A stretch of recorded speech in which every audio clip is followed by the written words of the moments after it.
മഴയിൽ പത്തനംതിട്ടയുടെ വിവിധ ഭാഗങ്ങളിൽ നാശനഷ്ടമുണ്ടായിരിക്കുന്നു. കോന്നി തണ്ണിത്തോട് വീടിന് മുകളിലേക്ക് മരം വീണു. വൈദ്യുതി പോസ്റ്റ് ഒടിഞ്ഞ് സമീപത്തെ വീട്ടിലേക്ക് വീണിരിക്കുന്നു. ശ്രീരാജ് ബാബുണ്ട് കൂടുതൽ വിവരങ്ങളുമായി. ശ്രീരാജ്, പത്തനംതിട്ടയിലെ മഴക്കെടുതികൾ ഏത് വിധത്തിലാണ്? ഇപ്പോൾ മഴയുണ്ടോ?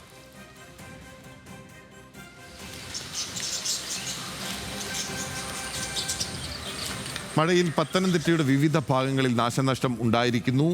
കോന്നി തണ്ണിത്തോട് വീടിന് മുകളിലേക്ക് മരം വീണ ദൃശ്യങ്ങളാണ് പ്രേക്ഷകർക്ക് കാണാനാകുന്നത്. അവിടെ ഉണ്ടായിരുന്ന വൈദ്യുതി പോസ്റ്റ് ഉൾപ്പെടെ തകർന്നിട്ടുണ്ട്. ശ്രീരാജ്, ഇതൊരു ഒറ്റപ്പെട്ട സംഭവമാണോ? വ്യാപകമായ നാശനഷ്ടം ഉണ്ടായിട്ടുണ്ടോ പത്തനംതിട്ടയിൽ മഴയിൽ? ബിനിൽ, ഇത് ഒറ്റപ്പെട്ട രീതിയിലുള്ള സംഭവം തന്നെയാണ്. ജില്ലയിൽ കോന്നി ഭാഗത്താണ് ഇത്തരത്തിൽ 2 സ്ഥലങ്ങളിലായി മരമൊടിഞ്ഞു വീണ് അപകടം സംഭവിച്ചിട്ടുള്ളത്.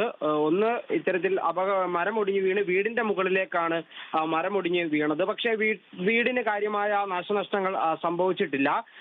അതുപോലെ തന്നെ മരം ഒടിഞ്ഞു വീണ് ഇലക്ട്രിക് പോസ്റ്റുകൾക്കും തകരാറ് സംഭവിച്ചിട്ടുണ്ട്. ആ പ്രദേശത്ത് വൈദ്യുതി ബന്ധം പുനഃസ്ഥാപിക്കാനുള്ള ശ്രമത്തിലാണ് നിലവിൽ KSEB അധികൃതർ ഉള്ളത്.